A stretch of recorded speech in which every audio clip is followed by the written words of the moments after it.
a turn under method, and then the other one would be a surge method. So if you want extra credit, you put one method on your pants, and then you can do the other method on this. You don't have to do two sides. Okay, I'm just doing two sides to show you the two methods. Okay, now first thing, how you go about figuring out how much elastic you need. So first of all, choose the width elastic that your pattern calls for. Okay, once you got that, you get your elastic and you want to put it around your waist or where it's going to be when you have it on. Okay, and also put a little cinch to it. You know, it has to kind of hold and grab a little bit more.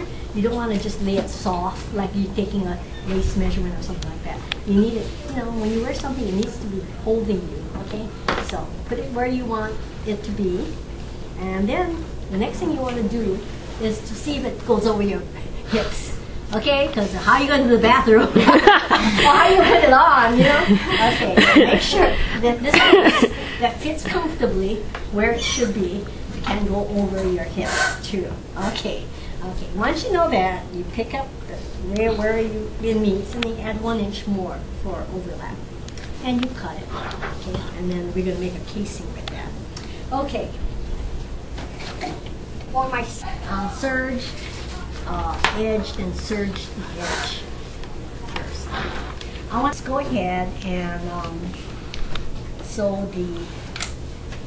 this thing. Okay, make believe this one's a fitted waistline. So it already fit. You don't have to, you know, measure or anything. It's going to fit. So you're going to close this stuff. And I'm just going to do about maybe 4 zigzags. Not zigzag stitch, but then the stitches. Just have to tell you that the rubber in these elastics sometimes goes down with the needle, and then it gets all tangled. So you got to be really careful. And I told you this stuff needs special machinery, and so putting it through your domestic machine causes sometimes the thing to tangle, lump. It does all kinds of bad things. Okay, so you have to be careful. Okay, so try to get them right on top of each other, and stitch it. You're gonna have that problem, so kind of be careful. Okay, let's make believe this is the waistline. Okay, so we're making a circle. Oh my God! You should have used that. Yeah.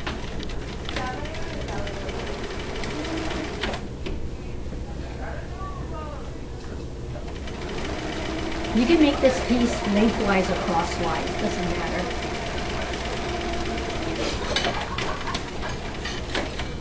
But you folks know something. Lengthwise does work better. Why do you think I cut mine lengthwise? Okay. I always take the advantage, you know. Alright, let's just trim this off to take the ball away. Okay. Alrighty, now start with the right sides out. Your seams all split open to release both. I'll do the one without the serge first. It takes a little bit more handling. That's why, you know, a little bit more skill. Okay. Check my film on the other side. Okay. You don't want oh please. You don't want your foot to be on the elastic. I will be sewing the casing with the elastic inside, and don't catch the elastic, you know, let the needle catch it. It should be playing inside of the casing. Okay, so what you do is you fold under 1/4 like this, and then you put your elastic in it. Don't put the join in because it's a little thicker, and then wrap the casing around it like this. And what I'm going to do is edge stitch it like that. You can give the casing a little play, like maybe 1/8. Okay, but you don't want it too baggy. Okay, so 1/8 is probably what you should do. If you any more, it looks baggy and it looks like a really sloppy casing. You can pin this all down, okay, and sew it. Maybe when you have a big waistline, because it's as big as your hips, it'd probably be okay to pin. But with right sides out, we're going to edge stitch this casing down with the elastic inside.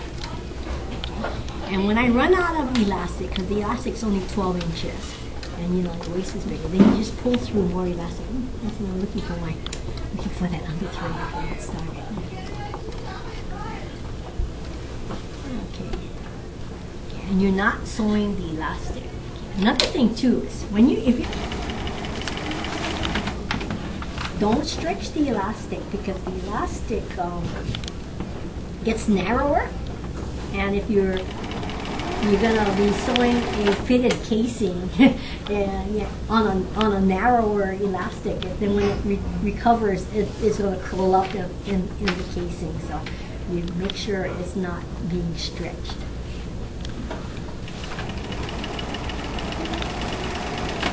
Now what I have to do is I'm sewing with stripes, so I'm really asking more trouble, because I now need to not stretch my fold, and the tendency is to, you're stretching it a little bit.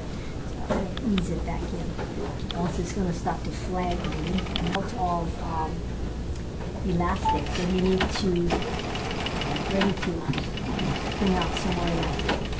Put the needle down so that it doesn't slip out. You can steal elastic from this side. See, you just pull it out of the casing. Or you can lift up the foot and pull it out gently from this side. I have the joint in there, so maybe it's not moving so nicely. Pull it out from this side. Careful now, don't be too tough with it. Okay, now I have more elastic to sew with. Continue on that way. Okay. You repeat the gathers, and there you have your turned under casing. Here's one spot I did catch. Okay. There it goes. Okay, now the other one.